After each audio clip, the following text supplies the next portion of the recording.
Hi everyone, we're back with 2045 Look It Up Part 2.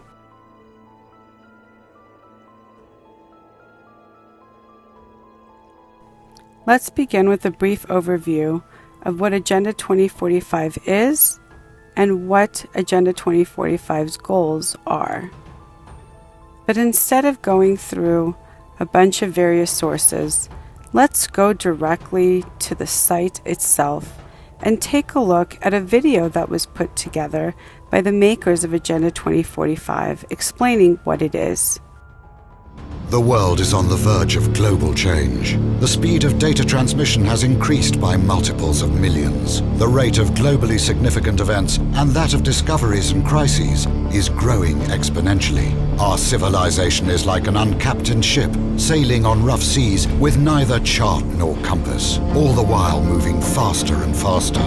The time we have to make the right decisions is shorter and shorter. We are facing the choice to fall into a new dark age, into affliction and degradation, or to find a new model for human development and create not simply a new civilization, but a new mankind. Historic crises show that to break the deadlock, we need technological revolution. It is clear that today's revolution will also require the deepest social transformation. The world's community and leaders should encourage mankind, instead of wasting resources on solving momentary problems, to focus on the technologies of the future: nanotechnology, biotechnology, information technology, cognitive technology, genetics and robotics. Doing so will allow us to find new sources of energy, create fundamentally new architecture and transportation, allow unprecedented developments of human cognitive abilities, refine artificial intelligences and brain-computer interfaces, simulate complex systems, create humanoid robots and cyborgs, and with the help of nanorobots, we may develop manageable matter. Find ways to transfer one's personality to an artificial carrier. Yet what we need is not just another technological revolution, but a new civilizational paradigm. We need new philosophy and ideology, new ethics, new culture and new psychology, and even new metaphysics. We must reset our limits, go beyond ourselves, beyond the Earth, and beyond the solar system.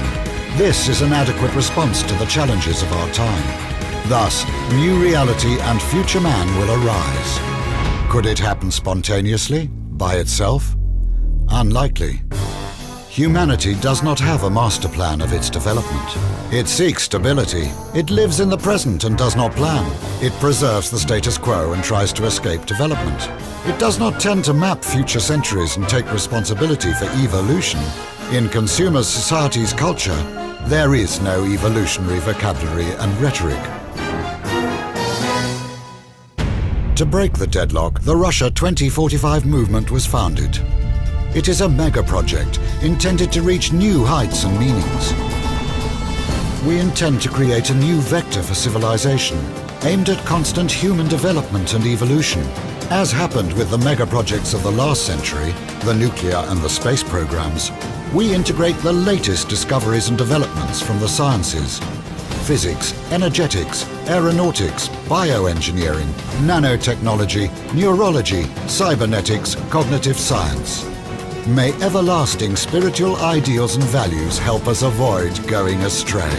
Our project will give new meanings to the millions of people on Earth, will become a result of their joint creativity, and will lead us out of the impasse.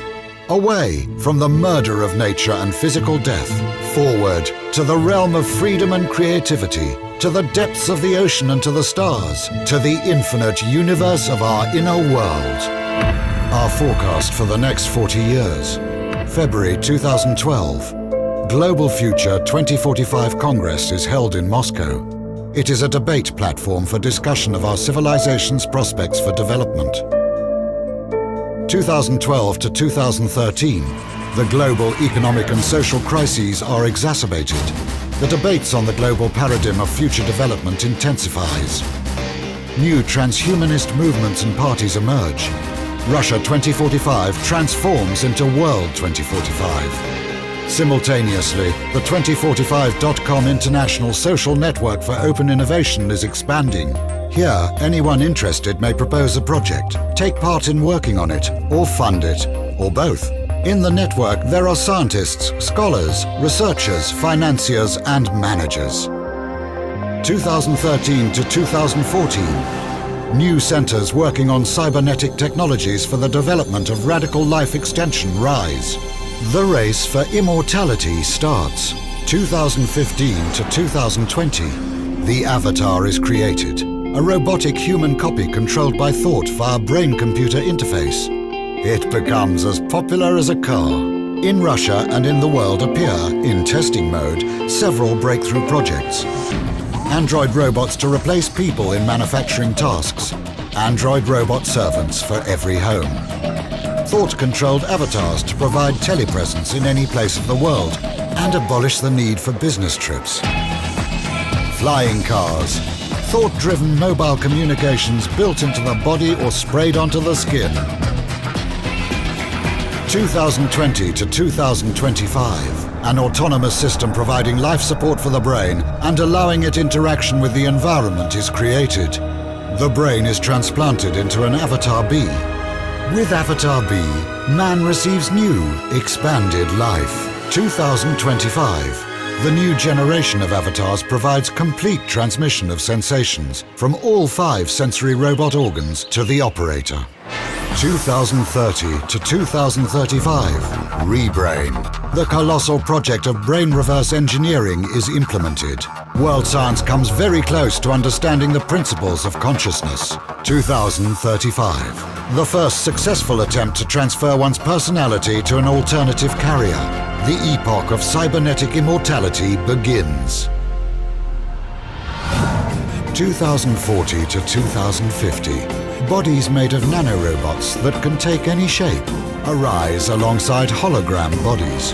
2045 to 2050. Drastic changes in social structure and in scientific and technological development. All the prerequisites for space expansion are established.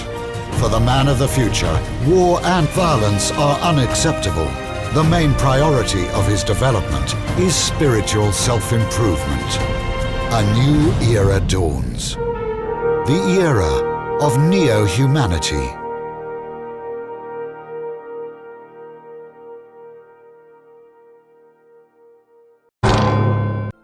If all of this sounds scary and impossible, let me just show you that we already have the capabilities and the technologies to create the avatar, artificial intelligent bodies that they need in order to transfer human consciousness into them within the next 10 to 20 years. One of the main technologies needed in order to transfer human consciousness is a brain-computer interface system. Thanks to Elon Musk, we now have that system with a device called Neuralink. With Neuralink, a person would be able to control the external technologies around them, which is exactly what the Internet of Bodies is. With the support of the World Economic Forum and multiple other organizations, Elon Musk's Neuralink could very well be the device that's used to connect your brain to the outside world with the Internet of Bodies. From wearable to implantable technologies, artificial intelligence will change humanity as we know it, with the Internet of Body coinciding with the Internet of Things. These transhumans will live in smart cities, also known as 15-minute cities. But smart cities and smart tech are only part of transhumanism. Human 2.0 is what human augmentation will create. With humans merging with machine, we will have the dawn of a new age. Also known as the Fourth Industrial Revolution, Agenda 2045 created a roadmap.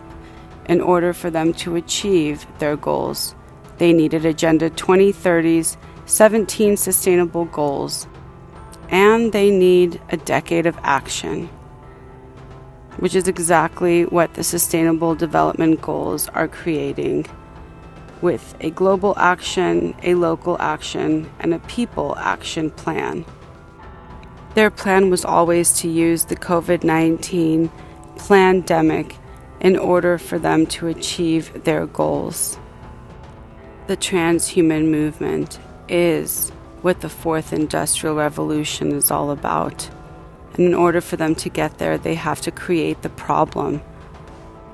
And they will stop at nothing to create the problem so that they can push their solution. That's the reason for the rise of BRICS. It is the reason for the de-dollarization, the digital currency, the FedNow system, the digital certification, the no cash. All of it is done in order for one agenda, in order for one goal to be passed. And they will stop at absolutely nothing until they get there. And if you're wondering why they would go to all these lengths, the answer is very simple. They tell you right here.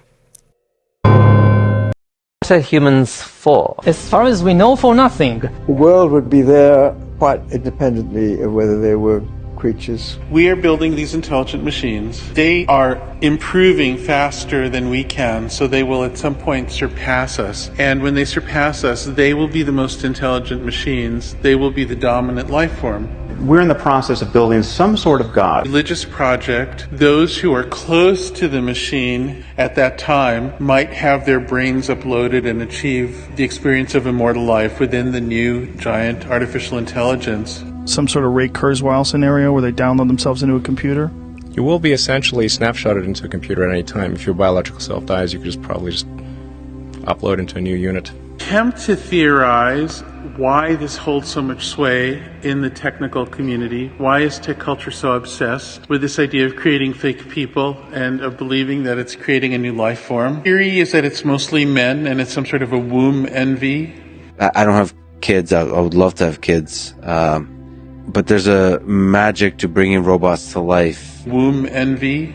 We want to give life. You just breathe life into an entity that operates in this world. I don't want to over-romanticize it, but it's a way of not needing women anymore, of a sort of a flowering of vanity, of people believing that they can be God. It feels like you are a mini God. It's an effective plot for science fiction. We could mention the Matrix movies and the Terminator movies and on and on and on. That's had a big role. If you look at these movies and you think, wow, science fiction does kind of say something about the future of technology, then what you think to yourself is AI is power in the future, so we better be the ones to make AI first, and it better be our AI.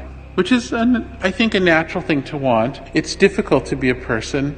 Mortality is very difficult, and this gives you a fantasy of some other status, some other story.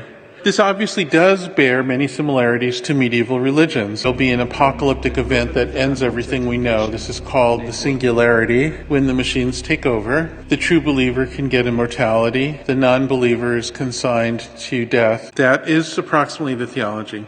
And if you still need more proof, the Sustainable Development Goals are tied to Agenda 2045. The year 2045 happens to be the 100-year anniversary of the United Nations, and they have a plan. Right here, they tell us.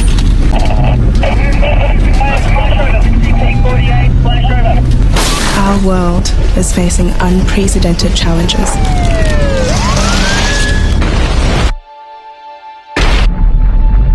Climate change is altering natural balance.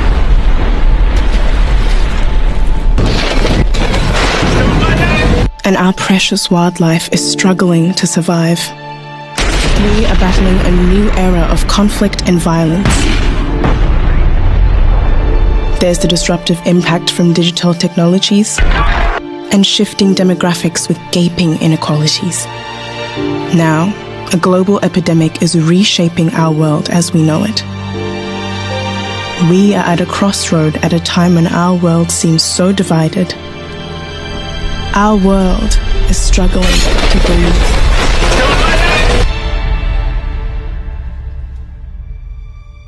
For the United Nations 75th anniversary, we set out to ask the world, what are your hopes for your future? If you could choose one thing to say to the UN, to world leaders about the future, what would that be? In January 2020, the United Nations launched a global initiative to have the world's largest conversation on the future we want. Discussions have taken place in all settings, from classrooms to boardrooms, parliaments to village halls across the world, in order to reach as many people as possible. The United Nations listened, and the world spoke. Justice, equality, and freedom for all. People can really be in peace and with dignity, because our dignity was taken away from us because of our religion and because of who we are. And I hope that we are the last community who are suffering of those problems. Health is often looked at as an expense. It is not. It is an investment. We change by exchanging without losing ourselves. We have run out of excuses and we are running out of time. If we don't stop the destruction of our natural world, nothing else will matter. More than ever before, we need solidarity, hope, and the political will to see this crisis through together. From what we have heard, the world is not as divided as we thought. The global economy, healthcare, sanitation, education, and the hardest places hit are our top priorities from recovering from the pandemic. In response to COVID-19, greater international solidarity is urgently needed. The threat of climate change and destruction of our natural environment is the biggest fear for the future. We need increased efforts to reduce conflict and violence, and we aspire to further protect human rights. For optimism about our future, we need to look to our young people. The overwhelming majority of us believe global cooperation is more vital than ever. Every time we fail to find solutions to global challenges, the most vulnerable people in our societies are hit the hardest.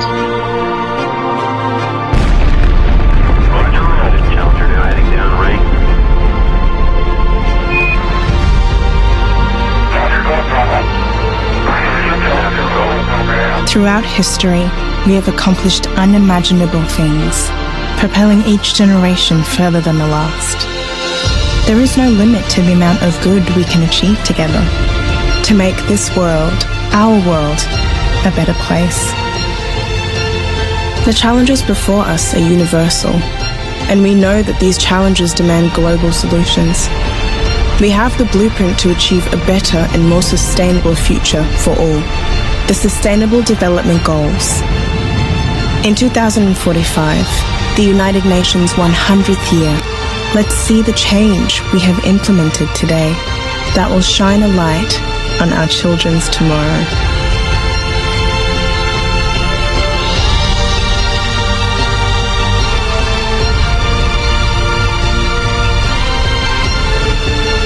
Change is coming. The real power belongs to the people. And I want to turn the question inside out as well. I will not ask, how dare you? Instead, I will ask, do you dare to? This is the most urgent of times and the most urgent of messages. Now must be our moment for action. Don't believe me. Hear it from them yourselves. While the emergency phase of the COVID-19 pandemic is now over, investments in digital infrastructure remain an important resource for health systems and for economies and societies at large. Like many countries, the European Union made significant investments in COVID-19 certificates to help people move around as safely as possible during the pandemic. The European Union's certification system was used by all 27 EU member states and more than 50 other countries. Building on the success of the EU system, WHO is proud today to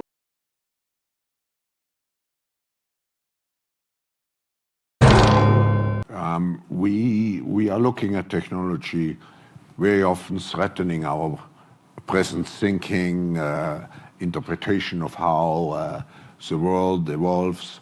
And actually, we need new, you use the word meaning, we need new concepts to define what humanity is and what the purpose of our lives is. And we may go much more again into the direction of, people are afraid of robotization, but it may be humanization, which robotization will allow. This is a very optimistic, let's say, perception, which personally I share, but would you agree? Oh, 100%. I think that it's really a fulfillment of a dream that we had together with my leadership team when we started in 19. The first week we met in January of 19 in California, and to set up the goals for the next 5 years. And one of them was by 2023, we will reduce the number of people in the world by 50%. I think today, this dream is becoming reality. There will be another crisis. It will be more significant. And, we need to actually start preparing for that now. And, I would anticipate that when we do see this next crisis, it will be faster than what we've seen with COVID. The exponential growth rate will be much steeper. The impact will be greater. And as a result, the economic and social implications will be even more significant. Now, in all our analysis on CBDC, in particular for the use of general use, we tend to establish the equivalence with cash. And there is a huge difference there. For example, in cash, we don't know, for example, who's using a $100 bill today. We don't know who is using a 1,000 peso bill today. A key difference with the CBDC is that central bank will have absolute control on the rules and regulations that will determine the use of that expression of central bank liability. And also, we will have the technology to enforce that. 30, 40 years working, spending billions, working on technology that they believe, I'm not sure if it's possible or not, but they believe that they can create a new life form, a hybrid, organic, inorganic platform with artificial intelligence. But more importantly, they can download their consciousness into that humanoid life form. And so, they have a problem. This physical body at some point begins to break down, right? And so everyone dies. So they want to transfer their consciousness into this new artificial body life form and escape death. Listen to Elon Musk. He says it outright. Listen to Ray Kurzweil, the famous futurist. Or Yuval Noah Harari. Now, this is a bad boy. I want to talk about him. So what does Yuval Noah Harari say? He's just one man, little short guy. But he is messaging and influencing the thought patterns of the richest and most powerful people on the planet. So maybe we should know what he says. He says the following. This is verbatim. Look it up. Humans are hackable animals. If you can hack an animal, you can engineer it with intelligent design. COVID-19 will be an inflection point in history when 24/7 digital surveillance went under the skin. How do you logistically get 7 billion people to willingly get injected or implanted with some type of technology that allows for them to be surveilled? Well, I have an idea. How about you manufacture a global crisis, create global fear, psychosis, then offer a false solution, which has nothing to do with COVID-19. Because if it did, why would we vaccinate 6-month-old children? That's right. Transition the world to a world of maximum control, surveillance. There have been the last 30, 40 years working, spending billions, working on technology that they believe. Thank you for watching 2045 Look It Up Part 2. Please share this video, and for more, please check the links below. God bless, friends.